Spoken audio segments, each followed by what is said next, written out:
ان کی کچھ قبریں یا ان کے نشانات اس کعبۃ اللہ میں رہے ہیں تو یہ بات بھی کوئی بنیاد نہیں ہے، بس ایسے ہی لوگوں کے اپنے خیالات ہیں جو کہ درست نہیں ہیں۔ ہمارے نبی کریم صلی اللہ علیہ وسلم جب 40 سال کی عمر کے قریب پہنچنے لگے تو مکے کے اندر جو کچھ بھی بت پرستی تھی، لوگوں میں جو کچھ بری عادتیں تھیں، ان سے بڑی تکلیف آپ کو ہوا کرتی۔ تو آپ صلی اللہ علیہ وسلم کے دل میں یہ خیال آیا، پھر آپ صلی اللہ علیہ وسلم یہ جو پہاڑ آپ دیکھ رہے ہیں اسے ہرا پہاڑی کہا جاتا ہے، اس میں یہاں سب سے اونچی چوٹی پر ایک غار ہے، غار ہرا کے نام سے جو مشہور ہے، معروف ہے، اور اس کی یہ بڑی شکل آپ دیکھ رہے ہیں۔ تو آپ صلی اللہ علیہ وسلم یہاں بیٹھ کر اللہ کی عبادت کیا کرتے تھے۔ یہ غار، یہ پہاڑ جو تقریباً مکے سے 6 سے 7 کلومیٹر فاصلے پر کی دوری پر ہے، لیکن بات یہ ہے کہ اس غار کے دہانے پر کھڑے ہو کر جب پیٹھ اس کے پیچھے کریں تو سامنے جب دیکھیں تو ٹھیک وہاں سے کعبہ نظر آتا ہے۔ بعض روایتوں سے پتہ چلتا ہے کہ اللہ کے رسول صلی اللہ علیہ وسلم اندر تشریف فرما ہوتے اور کعبۃ اللہ کی طرف آپ کی نظر ہوتی اور اللہ رب العالمین کی عبادت اور اللہ رب العالمین کی مخلوقات میں غور و فکر کر رہے ہوتے۔ اسی درمیان کہ آپ صلی اللہ علیہ وسلم رمضان کے مبارک مہینے میں اللہ کی عبادت میں مشغول تھے کہ جبریل امین تشریف لائے اور اقرأ بسم ربک الذی خلق، یہ آیتیں آپ صلی اللہ علیہ وسلم پر نازل ہوئی۔ یہیں پر آپ صلی اللہ علیہ وسلم کو نبوت کے تاج سے سرفراز فرمایا گیا، اور اس کے بعد اللہ کے رسول صلی اللہ علیہ وسلم کو حکم ہوا دعوت کے کام کرنے کا، اور دعوت سے کے کام کے آغاز یعنی نبوت کے ابتدائی مرحلے سے ہجرت تک کے واقعات انشاءاللہ تیسرے روم میں آپ باذن اللہ مشاہدہ فرمائیں گے۔ نبی کریم صلی اللہ علیہ وسلم اپنی دعوت کا آغاز کیے، اور سب سے پہلے مردوں میں حضرت ابو بکر صدیق رضی اللہ تعالیٰ عنہ نے اسلام قبول کیا، عورتوں میں حضرت خدیجہ بنت خویلد رضی اللہ عنہا نے، اور بچوں میں حضرت علی بن ابی طالب رضی اللہ عنہ نے، اور غلاموں میں حضرت زید بن حارثہ رضی اللہ عنہ نے اسلام قبول کیا۔ بعض اور روایتوں سے پتہ چلتا ہے جیسے کہ صحیح بخاری میں ہے، حضرت عمار بن یاسر رضی اللہ عنہ کہتے ہیں کہ میں نے رسول اللہ صلی اللہ علیہ وسلم کو دیکھا کہ آپ کے ساتھ میں 5 غلام، 2 عورتیں اور حضرت ابو بکر صدیق رضی اللہ تعالیٰ عنہ تھے۔ حضرت حافظ بن حجر رضی اللہ عنہ کہتے ہیں غلاموں میں حضرت بلال، حضرت زید، حضرت عامر، حضرت ابو فکیہ، اور ایک احتمال 5ویں غلام کے بارے میں یہ ہے کہ وہ شقران تھے، اور 2 خواتین ان کے بارے میں یہ بات ہے کہ حضرت خدیجہ رضی اللہ عنہ اور ام ایمن یا سمیہ رضی اللہ تعالی عنہا تھیں۔ تو بہرحال حضرت ابو بکر صدیق رضی اللہ تعالیٰ عنہ اسلام قبول کرنے کے بعد وہ بھی دعوتی میدان میں لگ گئے، اور ان کی دعوت پر حضرت عثمان بن عفان، زبیر بن العوام، عبد الرحمن بن عوف، سعد بن ابی وقاص رضی اللہ عنہم یہ لوگ بھی اسلام قبول کیے۔ جب ایک ایک کر کے آہستہ آہستہ اسلام کی دعوت بڑھنے لگی، غلام، آزاد، دوسرے لوگ مالدار، غریب سبھی اسلام قبول کرنے لگے، تو اب مشرکین کے سرداروں کے اندر ایک ہلچل مچ گئی، اور انہوں نے مسلمانوں کو ستانا، پریشان کرنا، تکلیفیں دینا، اور ہر طرح کی جو بھی وہ تکلیفیں دے سکتے دینا شروع کیے، جس کے بارے میں آپ اگلی تصویر میں دیکھ رہے ہیں۔ یہاں اس کے اندر جو منظر آپ دیکھ رہے ہیں اس کا مقصد یہ ہے کہ نبی کریم صلی اللہ علیہ وسلم اور صحابہ اکرام کو جن جن اذیتوں سے اور جن جن مشکلات سے گزرنا پڑا ہے اس کی مختلف شکلیں رہی ہیں۔ کافر لوگ آپ صلی اللہ علیہ وسلم اور صحابہ اکرام کا مذاق اڑاتے، مسخرہ پن کرتے، حقیر جانتے، جھٹلاتے، دھمکیاں دیتے اور حق بات کا انکار کرتے، جھوٹی شہرتیں اور جھوٹی ناموں سے بدنام کرنے کی کوشش کرتے، جسمانی تکلیفیں دیتے، گھروں سے نکال دیتے، محاصرہ کرتے اور سماجی بیکاٹ کرتے، اور آپ مسلمانوں کے خلاف میں مشورے کر کے مسلمانوں کو تکلیف دینے کی باتیں ہوتی، یہاں تک کہ آپ صلی اللہ علیہ وسلم کے ساتھیوں کو قتل کیا گیا، آپ صلی اللہ علیہ وسلم کے اوپر الزام لگایا گیا کہ آپ جادوگر ہیں، آپ مجنون ہیں، نعوذ باللہ من ذالک، اور اس طرح سے آپ صلی اللہ علیہ وسلم کو قتل کرنے کی اور آپ کو بھگانے کی اور لوگوں کو آپ سے روکنے کی، اس طرح کی کئی ساری کوششیں ہوئیں حق کے مقابلے اور حق کو پھیلنے سے روکنے کے لیے۔ لیکن یہاں قابل غور بات یہ ہے کہ جتنی ساری مشرکین کی کوششیں رہیں ایک بھی کامیاب نہ ہو سکیں، ایک مسلمان بھی اسلام سے پیچھے نہ پھرا، اور آج کے زمانے میں یہ بات ہمارے لیے انتہائی قابل عبرت ہے۔ ہم اپنے آج کے زمانے میں دین پر عمل کرتے ہوئے جو پیچھے جان چھڑانے کی کوشش کرتے ہیں، پیچھے ہٹ جاتے ہیں، ایسا نہ ہو، بلکہ ان صحابہ اکرام کی ابتدائی زندگیوں میں جو مشاکل تھے ان سے سبق حاصل کرنے کی کوشش کریں۔ نبی کریم صلی اللہ علیہ وسلم اور صحابہ اکرام پر ظلم و اذیت کے پہاڑ جب بہت زیادہ ٹوٹنے لگے تو اللہ کی طرف سے یہ رخصت آئی کہ اللہ کے رسول صلی اللہ علیہ وسلم نے صحابہ اکرام کو اجازت دی کہ وہ مکہ سے ہجرت کر کے سرزمین حبشہ یہاں پر تشریف لائیں اور یہاں آرام کی کچھ زندگی گزاریں، اس لیے کہ یہاں کا بادشاہ عیسائی ہونے کے باوجود نجاشی ہے جو رحم دل ہے اور مسلمانوں کے حق میں انشاءاللہ بہتر ثابت ہوگا، اور واقعتاً ہوا بھی ایسے ہی۔ اور آپ نے پہلے روم میں ہی دیکھا کہ جعفر بن ابی طالب رضی اللہ تعالیٰ عنہ نے اللہ کے رسول صلی اللہ علیہ وسلم سے آنے کے پہلے کے حالات کو بیان کیا، اور آنے کے بعد اللہ کے رسول صلی اللہ علیہ وسلم کی تعلیمات کو ذکر کیا تو نجاشی بڑا خوش ہوا۔ یہاں پر ایک بات غور کرنے کی یہ بھی ہے کہ جب مسلمان یہاں ہجرت کر کے پہنچے تو بعد میں مشرکین نے اپنے اپنے بڑے چند سرداروں کو بھیجا اور نجاشی سے بات کرنے کے لیے اور بہت سارے تحفے اور تحائف دے کر بھیجے کہ یہ مسلمان ہمارے قوم کے بھگوڑے ہیں، ان کو واپس بھیج دیا جائے۔ لیکن جب نجاشی نے مسلمانوں کی پوری تقریر اور ان کی باتیں سنی تو ان مشرکین کے سرداروں کو شرمندگی کے ساتھ واپس بھیج دیا اور بالآخر ان لوگوں کو بڑے پسپا اور شرمندہ ہونا پڑا۔ نبی بننے کے بعد 10 سال تک اللہ کے رسول صلی اللہ علیہ وسلم مکہ کے اطراف و اکناف میں گھر گھر میں پہنچ کر مختلف بازاروں میں مختلف جگہوں پر دعوت کا کام کرنے لگے، لوگوں کو اسلام کی بات پہنچانے لگے اور لا الہ الا اللہ کی دعوت دینے لگے، اور حج کے موقعوں پر اور مختلف اجتماعات وغیرہ میں۔ لیکن جب اللہ کے رسول صلی اللہ علیہ وسلم نے دیکھا کہ اب آگے بھی ہم کو دوسرے علاقوں میں جانا چاہیے تو آپ صلی اللہ علیہ وسلم مکۃ المکرمہ سے پہاڑی راستے کے ذریعے آپ صلی اللہ علیہ وسلم طائف تشریف لائے، اور راستے بھر میں جو بھی قبیلے ملتے رہے، لوگ ملتے رہے، ان کو بھی اسلام کی دعوت دی۔ اور طائف میں تینوں بھائی وہاں پر الگ الگ جگہوں پر حکومت کیا کرتے تھے، ایک عبدیہ لیل، دوسرے مسعود اور تیسرے حبیب۔ تینوں سے ملاقات کر کے اللہ کے رسول صلی اللہ علیہ وسلم نے اسلام کی دعوت دی، لیکن ان تینوں نے قبول نہ کیا۔ 10 دن تک آپ صلی اللہ علیہ وسلم وہاں ٹھہرے رہے، اطراف و اکناف کے قبیلے والوں کو دعوت دی، کسی نے اسلام کی دعوت قبول نہ کی۔ الٹے ان ظالموں نے یہ حرکت کی کہ وہاں کے آوارہ بچوں کو حکم دیا، تو انہوں نے نبی کریم صلی اللہ علیہ وسلم کو واپس ہوتے وقت اس قدر پتھروں کے ساتھ مارا کہ آپ صلی اللہ علیہ وسلم کے جسم مبارک سے خون نکل کر آپ کے پیروں میں جمع ہو گیا، یہاں تک کہ آپ بے ہوش بھی ہو گئے۔ اس موقع پر جبریل امین تشریف لائے پہاڑوں کے فرشتے کے ساتھ، اور طائف کو اور بعض روایتوں کے مطابق مکہ والوں کو تباہ برباد کرنے کی اور پہاڑوں کے بیچ میں پیس دینے کی خواہش کا اظہار کیا، لیکن اللہ کے رسول صلی اللہ علیہ وسلم نے فرمایا نہیں، طائف والوں سے مجھے امید ہے کہ انشاءاللہ ان کی نسل میں ایسے لوگ پیدا ہوں گے جو ایک خالص اللہ کی عبادت کرنے والے ہوں گے۔ اور الحمدللہ نبی کریم صلی اللہ علیہ وسلم کی ہجرت کرنے کے بعد 8 سے 9 سال کے اندر میں وہ لوگ الحمدللہ سارے کے سارے اسلام قبول کر لیے، اور واپسی جو راستہ تھا وہ آج کل جو میقات کا راستہ ہے اس راستے کے قریب سے اللہ کے رسول صلی اللہ علیہ وسلم واپس مکہ لوٹے ہیں۔ نبی کریم صلی اللہ علیہ وسلم طائف سے جس غم کے ساتھ لوٹے ہیں، اس کے ہی کچھ عرصے کے بعد آپ کی بہت ہی چہیتی پیاری اور آپ کے ہر مشکل میں ساتھ دینے والے غمگسار بیوی خدیجہ رضی اللہ تعالیٰ عنہا کا انتقال ہو گیا، جس سے آپ کو بڑا صدمہ پہنچا، اور اس کے کچھ ہی دنوں کے بعد آپ کے چچا ابو طالب جو بچپن سے آپ کی حمایت کرتے آ رہے تھے، ان کے اسلام نہ لانے کی وجہ سے، نہ لاتے ہوئے جو ان کی وفات ہوئی، اس پر آپ صلی اللہ علیہ وسلم کا غم اور بڑھ گیا۔ مورخین نے اس سال کو عام الحزن یعنی غم کا سال لکھا ہے۔ اس کے کچھ ہی دنوں کے بعد اللہ کے رسول صلی اللہ علیہ وسلم کو اللہ رب العالمین کی طرف سے یہ تسلی اور یہ اطمینان کی خبر آئی کہ اللہ رب العالمین نے رات کے انتہائی تھوڑے سے حصے میں، اسی لیے اس کو معجزہ بھی کہا جاتا ہے، رات کے بالکل تھوڑے سے حصے میں مکہ سے آپ صلی اللہ علیہ وسلم بیت المقدس تشریف لے گئے جبریل امین کے ذریعے براق پر، اور وہاں سے 7 آسمانوں کی اور پھر وہاں سے جنت و جہنم کی سیر کر کے واپسی میں اللہ رب العالمین نے آپ کو 50 وقت کی نماز کا تحفہ عطا کیا، جو بعد میں 5 وقت کی مقرر طے پائی۔ تو یہ ہمارے لیے بہت ہی یہاں پر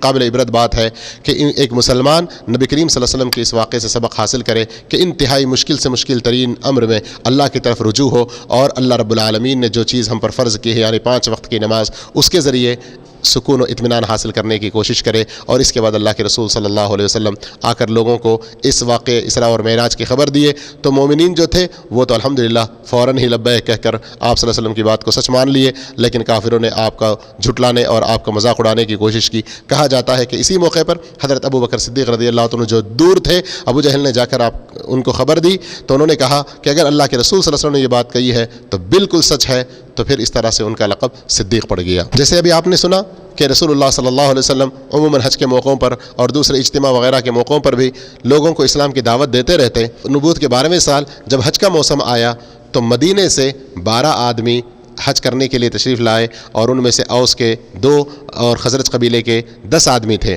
وہ لوگ پہلے ہی یہودیوں سے سن چکے تھے کہ ایک رسول آنے والے ہیں، اور وہ لوگ کہا کرتے تھے جب ان سے جنگ ہوا کرتی تھی کہ ایک نبی آنے والے ہیں، ان کے ساتھ ہم ہو کر تم سے لڑیں گے اور اللہ تعالیٰ اس موقع پر ہم کو فتح عطا کرے گا۔ تو جب نبی کریم صلی اللہ علیہ وسلم ان کے خیموں میں پہنچ کر اسلام کی دعوت دیے تو انہوں نے فوراً ہی لبیک کہا، اس لیے کہ یہودیوں سے اس سے پہلے ہی وہ سن چکے تھے، تو انہوں نے کہا کہ یہودیوں سے پہلے ہم سبقت کر جائیں۔ جب یہ لوگ اسلام قبول کیے اور واپس جانے لگے تو اللہ کے رسول صلی اللہ علیہ وسلم نے حضرت مصعب بن عمیر رضی اللہ عنہ کو ان کے ساتھ بھیجا۔ 1 سال تک وہ مدینے میں رہ کر خوب دعوت کا کام کرتے رہے، یہاں تک کہ جب اگلے سال یعنی 13ویں سال میں، حج کے نبوت کے 13ویں سال میں، نبی کریم صلی اللہ علیہ وسلم نے مدینے سے آئے ہوئے 75 آدمی، جن میں 73 مرد اور 2 خواتین تھیں، ان کے ساتھ میں اللہ کے رسول صلی اللہ علیہ وسلم نے ملاقات کی۔ ان میں سے جو بڑے بڑے سردار تھے وہ لوگ آئے، آپ صلی اللہ علیہ وسلم سے ملاقات کر کے اللہ کے رسول صلی اللہ علیہ وسلم کو دعوت دی کہ آپ صلی اللہ علیہ وسلم مکہ چھوڑ کر مدینہ ہجرت کر آ جائیں اور وہاں پر ہم جس طرح سے ہمارے اپنے بھائیوں کی اپنے بیٹوں کی حفاظت کرتے ہیں اس سے کہیں زیادہ بڑھ کر آپ کی حفاظت کریں گے اور آپ کے دعوت میں ساتھ دیں گے، تو اس کے بعد اللہ رب العالمین کی طرف سے ہجرت کا حکم ہوتا ہے اور پھر نبی کریم صلی اللہ علیہ وسلم حضرت ابوبکر صدیق رضی اللہ عنہ کی معیت میں ہجرت کے لیے روانہ ہوتے ہیں، جس کی ایک تفصیلی رودات اور اس کا جو نقشہ ہے وہ ہم اگلے روم میں یعنی چوتھے روم میں انشاءاللہ مشاہدہ فرمائیں گے۔ نبی کریم صلی اللہ علیہ وسلم حضرت ابوبکر صدیق رضی اللہ عنہ کی معیت میں مکہ سے مدینے کا جو ہجرت کیے ہیں اس کے بارے میں یہ نقشہ آپ دیکھ رہے ہیں۔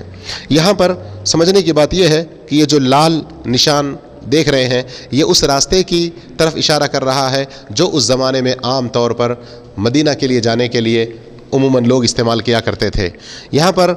یہ ابوا جو جگہ آپ دیکھ رہے ہیں، کہا جاتا ہے کہ یہاں سے دو راستے نکلتے تھے، ایک راستہ جو مدینے کی طرف سے ہوتے ہوئے جن لوگوں کی کچھ رشتہ داریاں مدینے وغیرہ میں تھیں تو وہ لوگ مدینہ جا کر وہاں رک کر پھر آگے شام کی طرف نکلتے تھے، دوسرا راستہ بدر کی طرف سے ہوتے ہوئے آگے نکلتا، اور بدر بھی اس زمانے میں آج کل کے جنکشنوں کی طرح سے ایک جنکشن تھا۔ بہرحال نبی کریم صلی اللہ علیہ وسلم اس راستے سے ٹھیک جانے کے بجائے مختلف جگہوں پر اس سے تھوڑا اختلاف کر کے اس سے ہٹ کر گئے ہیں۔ بالخصوص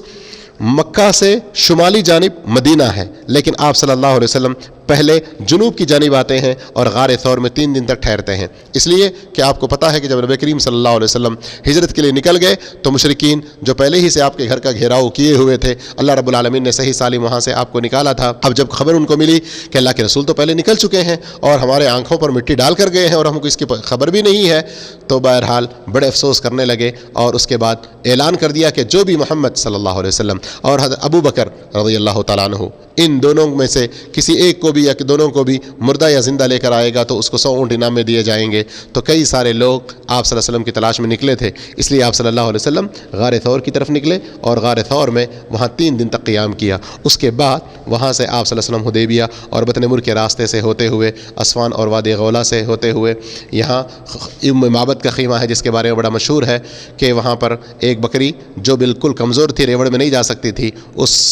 سے اللہ کے رسول صلی اللہ علیہ وسلم نے دودھ نکالا اور پھر خود بھی پیا، ابو بکر کو بھی دیا اور ام معبد کے گھر میں چھوڑ کر پھر آگے نکلے اور یہاں جاتے ہوئے حادثۃ سراقہ بن مالک آپ دیکھ رہے ہیں۔ اس جگہ پر وہ واقعہ پیش آیا کہ سراقہ بن مالک آپ صلی اللہ علیہ وسلم کے پیچھے آپ صلی اللہ علیہ وسلم کو پکڑنے کے لیے اور آپ صلی اللہ علیہ وسلم کے برے ارادے سے پیچھے ہوتا رہا، لیکن قریب پہنچتے پہنچتے اس کے گھوڑے کے پیر زمین میں دھس گئے۔ 3 مرتبہ ایسا ہی واقعہ پیش آیا، تب اس کو یقین ہو گیا کہ اب میں محمد صلی اللہ علیہ وسلم کا پیچھا نہیں کر سکتا، تو اس نے امان طلب کی، اللہ کے رسول صلی اللہ علیہ وسلم نے امان اس کو لکھ کر دے دی اور پھر اس کے بعد اللہ کے رسول صلی اللہ علیہ وسلم نے کہا کہ ہمارے بارے میں کسی کو خبر نہ کرنا۔ پھر وہیں پر آپ صلی اللہ علیہ وسلم نے یہ خوشخبری سنائی کہ اے سراقہ، اگر تم زندہ رہو تو کسریٰ کے کنگن کل کے دن تمہارے ہاتھوں میں ہوں گے، اور یقیناً اللہ کے رسول صلی اللہ علیہ وسلم خود یہاں پر جس مجبوری اور جس پریشانی کے عالم میں جا رہے ہیں اپنا وطن بھی چھوڑ کر، لیکن اللہ کی مدد پر کس قدر یقین کامل ہے اور اسلام کی ترقی کے بارے میں کس طرح کی خوشخبری دے رہے ہیں، اور واقعتاً ایسا ہی ہوا۔ پھر آپ صلی اللہ علیہ وسلم اس طرح سے یہ راستہ سب طے کرتے ہوئے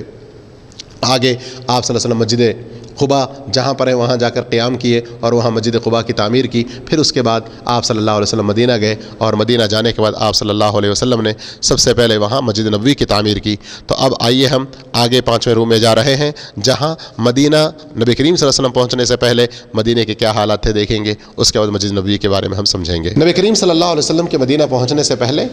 یثرب اس مدینہ کو کہا جاتا تھا، یثرب کہا جاتا تھا، تو وہاں کے مختصر حالات بتائے جا رہے ہیں اور وہاں کا یہ نقشہ دکھایا جا رہا ہے کہ یہ مشرقی حصہ ہے اور ادھر میں یہ ساری زمین پتھریلی ہے اور بڑے ہی خطرناک کالے قسم کے پتھر ہیں، اور اسی طرح سے یہ مغربی علاقہ ہے، ادھر میں بھی سارے پتھریلی علاقے ہیں، حتیٰ کہ ادھر جو جنوب کا علاقہ ہے تقریباً ادھر کی بھی یہی صورتحال ہے۔ البتہ یہ ادھر آپ دیکھ رہے ہیں احد کا پہاڑ، اور احد کے جنگ میں جو لوگ شہید ہوئے تھے ان لوگوں کی قبریں یہاں پر ہیں۔ قابل غور بات یہ ہے کہ مدینے میں اس قدر کالے کالے اور بہت ہی خوفناک یہ پتھر اور پتھریلی زمین ہونے کے باوجود اس میں نہریں بہت زیادہ ہیں، جیسے یہ وادی بطحان یہ بہت مشہور ہے، اور اس طرح سے وادی العقیق یہ بہت زیادہ مشہور ہے، اور وادی رانونہ، اور اس کے علاوہ چھوٹے چھوٹے کئی ساری نہریں ہیں، جس کی وجہ سے ماشاءاللہ مدینہ کی یہ سرزمین بڑی زرخیز اور یہاں پر کھجور کے باغات وغیرہ بھی بہت زیادہ ہیں۔ نبی کریم صلی اللہ علیہ وسلم مدینہ طیبہ پہنچنے کے بعد سب سے پہلے آپ نے یہاں مدینہ طیبہ میں مسجد نبوی کی بنیاد رکھی۔ مسجد نبوی کی یہ 4 دیواری ہے جو آپ دیکھ رہے ہیں، پہلے پہل مسجد نبوی جس میں نماز ادا کی جاتی تھی اس جانب میں تھا، یعنی یہ مکمل مسجد نبوی ہی کا حصہ ہے، لیکن نماز اس جانب میں ادا کی جاتی تھی۔ کیوں؟ شروع میں مدینہ پہنچنے کے بعد تقریباً 16 سے 17 مہینے تک بیت المقدس کی طرف جو شمال کی طرف پڑتا ہے ادھر قبلہ کرتے تھے، یہاں نماز پڑھا کرتے تھے، اور یہ حصہ اصحاب صفا کے لیے آپ صلی اللہ علیہ وسلم نے بنایا ہوا تھا۔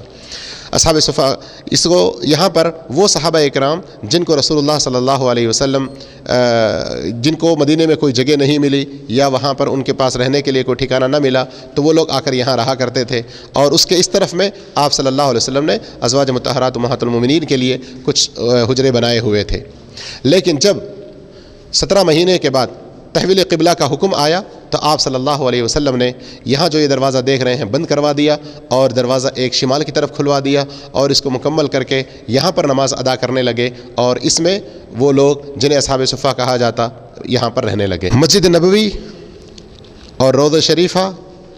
اور حجرہ عائشہ رضی اللہ تعالیٰ عنہ، ان کا ایک نقشہ یہاں پر آپ کو دکھایا جا رہا ہے، اور آگے مسجد نبوی کا نقشہ بھی آپ وہاں پر دیکھیں گے تو اور حقیقت سمجھ میں آئے گی۔ یہاں قابل غور بات یہ ہے کہ یہ جو پیلی جگہ آپ دیکھ رہے ہیں، نبی کریم صلی اللہ علیہ وسلم کے حجرے کے بعد سے لے کر یہ مسجد نبوی کل اتنے مقدار میں ہے، لیکن اتنا حصہ یہاں پر ممبر ہے، اور اتنا حصہ جس کے بارے میں اللہ کے رسول صلی اللہ علیہ وسلم نے فرمایا کہ میرے حجرے اور اس میرے ممبر کے درمیان کا جو حصہ ہے وہ جنت کی کیاریوں میں سے ایک کیاری ہے۔ تو یہ مسجد کا الگ حصہ ہے، اور اس کے بعد یہ آپ صلی اللہ علیہ وسلم کا وہ حجرہ ہے جو عائشہ رضی اللہ تعالیٰ عنہ کے لیے اللہ کے رسول صلی اللہ علیہ وسلم نے بنایا تھا، اور یہیں پر آپ صلی اللہ علیہ وسلم کی وفات ہوئی، اور جیسے حضرت ابو بکر صدیق رضی اللہ عنہ کی روایت آتی ہے کہ نبی کی وفات اسی جگہ ہوتی ہے جہاں پر ان کو دفن ہونا ہوتا ہے، تو اسی لیے اللہ کے رسول صلی اللہ علیہ وسلم کو حجرہ عائشہ میں دفن کیا گیا۔ تو یہ جو دیکھ رہے ہیں آپ نشانی، یہ جو نشانی آپ دیکھ رہے ہیں وہ کہ اللہ کے رسول صلی اللہ علیہ وسلم کی قبر مبارک ہے، اور اس کے نیچے آپ صلی اللہ علیہ وسلم کے کاندھوں کے پاس حضرت ابو بکر رضی اللہ عنہ کا سر، اور اس کے نیچے اللہ کے رسول صلی اللہ علیہ وسلم کے پیروں کے قریب ابو بکر رضی اللہ عنہ کے کاندھوں کے پاس سے حضرت عمر فاروق رضی اللہ عنہ کی یہ قبر ہے۔ یہاں قابل غور بات یہ ہے کہ یہ قبریں نہ مسجد میں ہیں نہ مسجد قبروں پر بنائی گئی ہے۔ اللہ کے رسول صلی اللہ علیہ وسلم، حضرت ابو بکر صدیق اور حضرت عمر رضی اللہ عنہما، ان سب کو حجرہ عائشہ میں دفن کیا گیا ہے۔ حضرت عمر رضی اللہ عنہ اور حضرت عثمان غنی رضی اللہ عنہ کے زمانے میں لوگوں کی آبادی زیادہ ہو گئی تو مسجد کی توسیع کرنے کی ضرورت پڑی، تو ادھر انہوں نے کیا تھا، لیکن ولید بن عبد الملک کے زمانے میں انہوں نے یہ کیا کہ نبی کریم صلی اللہ علیہ وسلم کی زوجات مطہرات کے کچھ روموں کو بھی مسجد میں ملایا۔ اس موقع پر ولید بن عبد الملک کے حکم سے یہ ہوا کہ جس حجرے میں نبی کریم صلی اللہ علیہ وسلم اور صاحبین کی قبریں ہیں اس کو اس شکل میں مثلث انداز میں بنایا گیا۔ ادھر میں یہ سیدھی لمبی دیوار ہے، ادھر یہ دیوار ایسی ہے، اور ادھر میں یہ دیوار ایسی ہے، اور یہاں یہ مثلث انداز میں بنایا گیا۔ کل کے دن کوئی جاہل آدمی بھی قبر شریف کو قبلہ مان کر نماز نہ پڑھے۔ اور یہ آگے کا حصہ آپ دیکھ رہے ہیں، آج بھی آپ مدینہ میں اگر جائیں گے تو یہاں چبوترے کی شکل آپ کو نظر آئے گی، اور یہاں بھی صحابہ اکرام جنہیں صفا کہا جاتا ہے، اصحاب صفا، بیٹھا کرتے اور نبی کریم صلی اللہ علیہ وسلم ان کو تعلیم دیا کرتے تھے۔ یہ مسجد نبوی کا نقشہ آپ دیکھ رہے ہیں۔ نبی کریم صلی اللہ علیہ وسلم کے زمانے میں مسجد نبوی کا تقریباً اس طرح کا یہ نقشہ تھا۔ اس نقشے کے ذریعے سمجھانا یہ مقصود ہے، جیسے آپ اس سے پہلے بھی وہاں میپ میں خریطہ میں دیکھ چکے ہیں کہ نیچے سے یہ جو کالی نشانی دیکھ رہے ہیں زمین کے اندر سے اونچائی تک لگ بھگ 2 فٹ کتنا پتھر سے بیسمنٹ کے طور پر اٹھائی گئی بنیادیں، اس کے بعد مٹی کے ذریعے یہ دیوار اٹھائی گئی۔ اور جیسے شروع میں ہم نے آپ کو بتایا کہ جب قبلہ شمال کی طرف بیت المقدس تھا تو اس میں نماز ادا کیا کرتے تھے، لیکن جب 16-17 مہینے کے بعد قبلہ بدل کر کعبۃ اللہ کی طرف کیا گیا تو اللہ کے رسول صلی اللہ علیہ وسلم نے ادھر نماز ادا کرنا شروع کیا، اور اس کو اصحاب صفا کے لیے رکھا کہ یہاں وہ لوگ آرام کیا کرتے تھے۔ اور جیسے ہم نے بتایا کہ یہ حضرت عائشہ رضی اللہ عنہ کا حجرہ ہے، اور اسی میں نبی کریم صلی اللہ علیہ وسلم اور صاحبین کی قبریں ہیں جو مسجد سے بالکل منفصل ہے، لیکن ولید بن عبد الملک کے زمانے میں ان حجروں کو شامل کیا گیا تو یہاں اس کو مثلث کی شکل دے کر کوئی نماز پڑھنے والے جاہل آدمی اللہ کے رسول صلی اللہ علیہ وسلم کی قبر مبارک کو قبلہ نہ بنا سکے، یہ اہتمام کیا گیا۔ نبی کریم صلی اللہ علیہ وسلم مدینہ پہنچنے کے بعد سب سے پہلے مسجد نبوی کی تعمیر کی ہے، یہ آپ نے وہاں دیکھا ہے، اور اس نقشوں کے ذریعے آپ نے اس کو سمجھنے کی کوشش کی ہے۔ نبی کریم صلی اللہ علیہ وسلم اور صحابہ اکرام مدینہ پہنچ جانے کے بعد بھی مشرکین خاموش نہ رہے. انہوں نے یہ کیا کہ وہاں سے کچھ اپنے گھڑ سواروں کو بھیجتے، مدینہ تک وہ لوگ یعنی تقریباً 450 کلومیٹر کا فاصلہ طے کر کے آتے، مسلمانوں کو پریشان کرتے، مسلمانوں کی زمینوں کو قبضہ کرتے، مسلمانوں کی زمینوں میں جو کچھ فصلیں ہوتی ان کو تباہ کرتے اور ان کے جو جانور وغیرہ ان کو بھی مارتے یا جو لے جا سکتے تو لے جانے کی کوشش کرتے. اس طرح کی شرارتیں جب انہوں نے شروع کی تو نبی کریم صلی اللہ علیہ وسلم چھوٹے چھوٹے فوجی دستے تیار کیے تاکہ ان لوگوں کو جواب دے سکیں. اسی درمیان ایک مرتبہ جب اللہ کے رسول صلی اللہ علیہ وسلم کو خبر ملی کہ ابو سفیان ایک قافلہ لے کر ملک شام سے آ رہے ہیں اور بہت کچھ مال و دولت ان کے ساتھ میں ہے، تو انشاءاللہ آگے جو جنگ بدر کا نقشہ ہے وہاں پر بھی آپ کو ہم بتائیں گے. لیکن اس نقشے میں یہ بتا رہے ہیں کہ اللہ کے رسول صلی اللہ علیہ وسلم ابو سفیان کے قافلے کو پکڑنے کے لیے بدر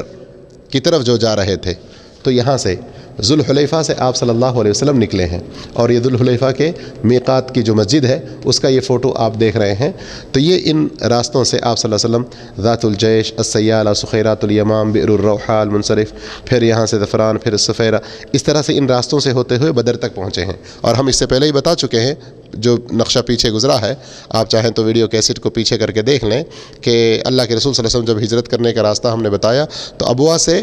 دو راستے نکلتے ہیں، ایک مدینہ کی طرف اور دوسرا بدر سے ہوتے ہوئے شام کی طرف. تو یہ بدر سے ابو سفیان گزرنے والے تھے، اسی لیے اللہ کے رسول صلی اللہ علیہ وسلم ان کو پکڑنے کے لیے بدر کے قریب تک پہنچے. اور بدر میں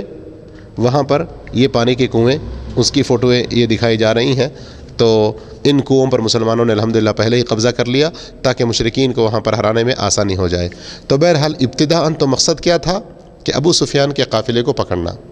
لیکن کیا ہوا کہ ابو سفیان جب ان کو خبر ملی کہ مسلمان ہمارا پیچھا کرنے والے ہیں اور ہم کو پکڑنے والے ہیں تو انہوں نے فوری طور پر مکہ کو خبر بھیجی کہ ہم مسلمان ہمارا پیچھا کرنے والے ہیں اور سارا ہمارا مال لوٹنے والے ہیں، اس لیے تم لوگ جلدی سے تیار ہو کے آ جاؤ. تو ابو جہل ادھر سے 1000 کا لشکر لے کر نکلا. ابو سفیان ادھر خبر تو بھیج چکا، ابو جہل بھی ادھر سے نکل گیا، لیکن ابو سفیان نے اور کیا ہوشیاری کی کہ وہ مسلمانوں کے ہاتھ نہ لگنے کے لیے بالکل اور آگے یعنی یوں سمجھیے کہ مغربی سمت میں چلا گیا، سمندری راستے سے ہوتے ہوئے بدر کی قریب بھی نہ آ کر وہ مسلمانوں سے بچ کر نکل گیا. اور بچ کر جب نکل گیا تو مشرکین کو ابو جہل کو خبر بھیجا کہ تم لوگ واپس آ جاؤ، لیکن ابو جہل ابو سفیان کی بات کو نہ مانا،